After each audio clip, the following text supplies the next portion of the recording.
and I just want to start by thanking both the Explorers Club and the people of the Azores for having us on these beautiful islands. My name's Oliver Vince, and that's Glen Gowers, and I think we have the dubious honor of being the first co-presenters of the conference, so maybe that'll go well, maybe that won't.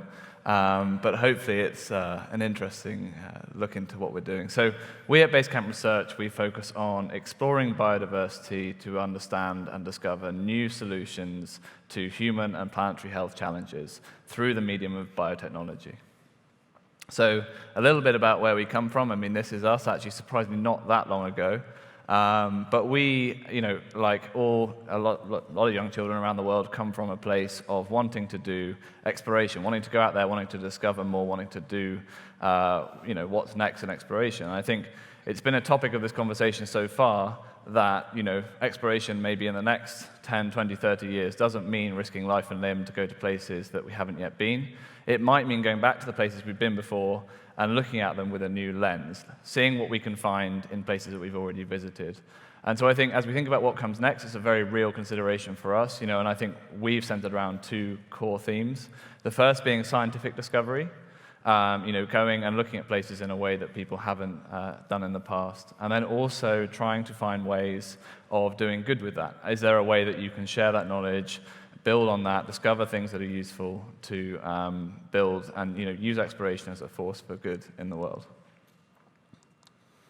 So I want to sort of mention what we actually focus on. So we specialize in microbes. And I mean, personally, I think we believe that they are the most fascinating species on Earth. I think that's probably controversial here. We've seen lots of amazing pictures of whales, of dolphins, and I think the rest of the conference will see large animals and other sort of amazing species. But microbes really, live everywhere. I think that's something that we take for granted. They live inside us, on us. They live at the bottom of the sea. They live at the top of the mountains. And relevant to the Azores, they live in the caves. They live in the hot springs. They live in the forests. They live under the sea. They live in the hydrothermal vents. And all the time, they've adapted to evolve and, live in these different environments. And to do that, they have had to invent lots of new biological ways of surviving in these different environments. And now, from a scientific perspective, I think one of the questions a few people have asked me since I've been here is there life on the space station? I don't know. Maybe we'll find that out in the next few years. But, what can we do with this biology? If we find this biology, if we understand this biology, where can we take it? So linking to this is sort of something we're going to talk about a bit later on in the talk, but biology has historically been used by humanity ever since essentially the dawn of time. We've been using biology to generate crops, generate medicines, generate cosmetics of the earliest forms for thousands of years. And that, through the field of biotechnology, has taken a massive ramp up. I mean, for example, COVID tests, PCR tests, I think we've all had the dubious honor of having those over the last couple of years. That's something that has come from a hot spring in Yellowstone. The laundry detergents that are eco-friendly have come from enzymes found in cold environments. Most of the medicines we use have come from the rainforest or similar other tropical environments. And so while there are all these positive solutions, is there a sustainable way to go out and discover more? But the truth is, in terms of biochemistries at least, we have discovered far, far, far less than 1% of what's out there. In terms of functional biochemistries, in terms of how microbes actually evolve, actually adapt to these environments, we've discovered such a small contribution of what's out there that there is so much to be explored, so much to be understood. And so we set out, during our PhDs, to develop the first off-grid DNA sequencing laboratory to be able to use that in different environments and to understand the microbial world in remote places. Our first expedition was this one, which was on the Vatnajökull ice cap in Iceland. It's in the southeast of Iceland. It's a table of ice about 1 kilometer high that sits in the middle of the Atlantic Ocean. So it has very, very high winds. And I think someone yesterday said it experiences all kinds of precipitation. I think that's never been true of anywhere than the Vatnajökull. But we talk about what's coming next, but it's interesting to look at what's gone in the past. We were copying a 1932 expedition, an expedition from the 1930s, and really trying to understand what they had done and to copy that work. So we packed down a microbiology lab into what would go into a sledge.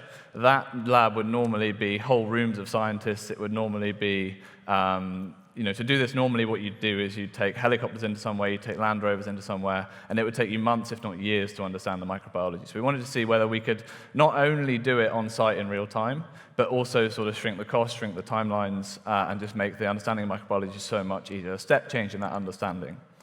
So this is the environment we were in. This is us learning to ski for the first time, and then sort of heading out onto the Vatnajökull. There were 3 of us on this trip. We spent a month living on the ice cap, living in a tent, and able to tow a full microbiology lab with us on that journey. I mean, just as a bit of fun, comparing yourself to a historical expedition, this was the initial aim of the expedition. It gives you a bit of opportunity to sort of have a play. Let's see if there's any more slides. No. Yep, good. Interestingly, for those of you who've sort of done historical expeditions in the past, this was a cairn we found on the northern end of the Vatnajökull ice cap.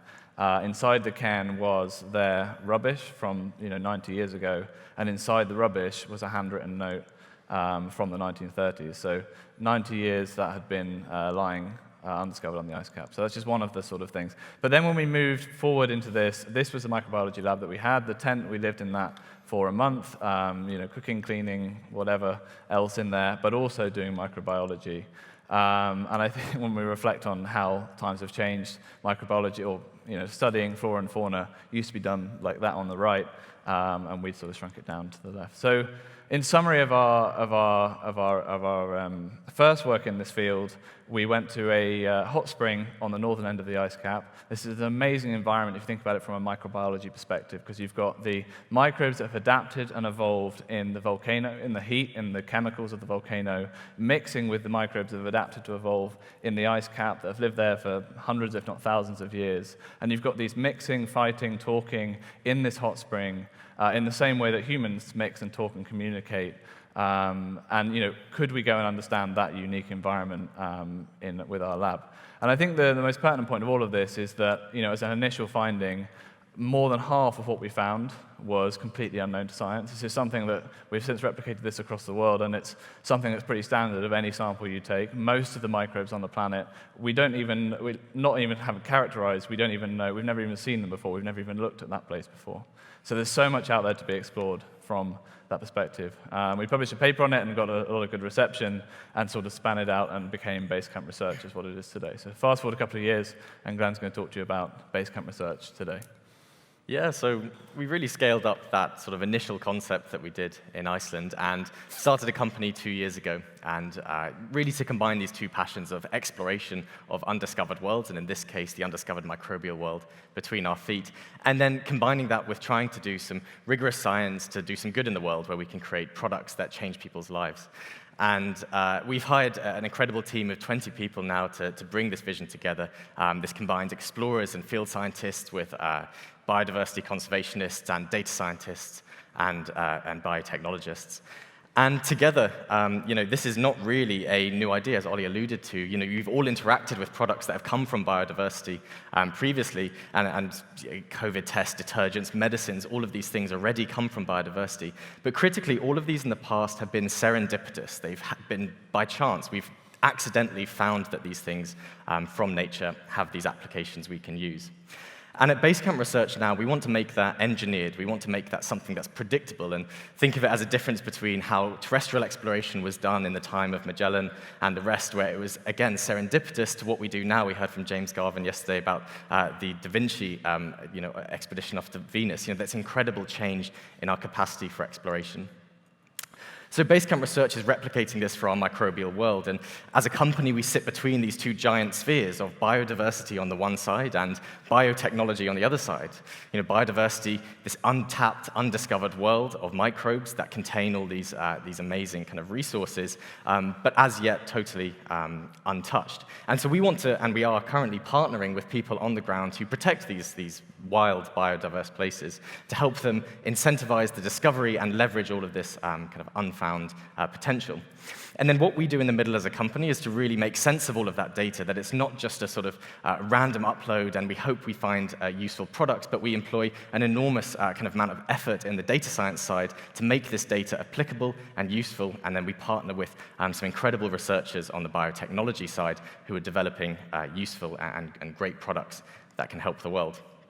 Now, this has taken us to some very interesting places and partnered with some incredible people around the world, and currently building some even bigger partnerships in some great places. And we heard some great talks from Layla and Asher as well on how that can be done properly. And we interact with the UN as well to make sure that we're doing this really at a global and inclusive scale. So currently we've accessed 30% of the global biomes through these partnerships, and increasing that to 70% over the next 2 years. But now, in the last couple of minutes, I just want to take a little sort of dive into what it actually looks like to do what we do. And you'll notice there's a dot in the middle there. I hope everyone recognizes that dot, because we're all sitting on that dot right now. And this was an expedition, or 2 expeditions rather, that we did to the Azores. And we looked at 2 different islands, and as well as some undersea hydrothermal vents in between these 2 islands. This was Pico and San Miguel, where we are today. Now, together, we think this is one of the largest single studies into the microbiology that exists on these incredible biodiverse islands. And I want to sort of take you on a bit of that journey as to what this meant for us. And Pico was a particularly special place for us, and I assume for a lot of people in this audience who this time last year climbed it. And you'll appreciate that at the top you have these ice kind of formations, but at the same time you have these hydrothermal steaming vents coming out at the top of this mountain. So we sampled a transect all the way up from the agricultural land down by the sea all the way up. And this is our team, actually. You can see them in the bottom right-hand corner of this picture in one of the many, many calderas. I mean, some incredible habitats on this island. And it wasn't just Pico Mountain. Of course, we went underground. We went into some of these lava tube caves. We went to the calderas and sampled the hydrothermal vents there. And even in the bottom right-hand here, the water in which a lot of our food, I think this evening we might be eating some food from one of these calderas that's cooked in it. So we did a really expansive study into the Azores microbiology. And just a little bit of data to illustrate why it's such an exciting place to discover these undiscovered microbes. On the left-hand side here, you can see the pH scale on the x-axis and the temperature scale, everything from freezing to boiling, and a lot of data points in between, and pH all the way from the super acidic to the super alkali, and all of this breadth in between, all just on 2 islands and some underwater hydrothermal vents too. I pulled out a couple of sort of organisms that we can identify on the right-hand side here. And look at the temperature scales on the x-axis. We have organisms all the way up to 80 degrees C. And any dot that's raised up, these are species that are completely unidentified or not known to science that we've been able to discover on the Azores. But what does this actually mean? I'll just pick out one specific example of some of the work that was done here, working with a cave that's actually really not very far away from here. If anyone gets a chance to visit it, these lava tube caves are really quite incredible. And in speaking to the guides that were there, they were saying that they had these fluorescent sort of yellow dots all over the ceilings of these caves and had no idea what it was. There was a debate going on between the guides whether it was mineral deposits or whether it was microbiology or whatever it would be. So we decided to sample it and see what we could find for them and share that data back with them to let them know what we'd found. And in fact, it was microbiology-based. And not only that, within that, we found completely new organisms that no one had seen before. And inside those organisms, we found these proteins that could do this incredible transformation that's really important for a shift towards green chemistry manufacturing. Now, this enzyme, there's only 20 of these enzymes known on this planet, and 4 of these brand new ones that no one had seen before, we found in this cave here. And understanding why we found it in this cave and why it existed there, what forced that evolution, that's how we make this discovery process more and more predictable over time. So with that, I'll just close by saying that we heard some incredible talks over the last couple of days of exploration into new worlds up into space and new sort of environments that we can be discovering on Earth. But I would really encourage us to think, when we think of what's next in exploration, think beneath our feet. Think of the unexplored microbial world that's unbelievably vast and yet entirely undiscovered. And we would be, very, very fortunate to partner with anyone here who might be going on an expedition or want to contribute to this frontier science and discovering more of this miniaturized world alongside with us. And we hope that this biodiversity that we can explore together really can be valued as building a cleaner and greener future that we can all share and enjoy together. So thank you very much for listening.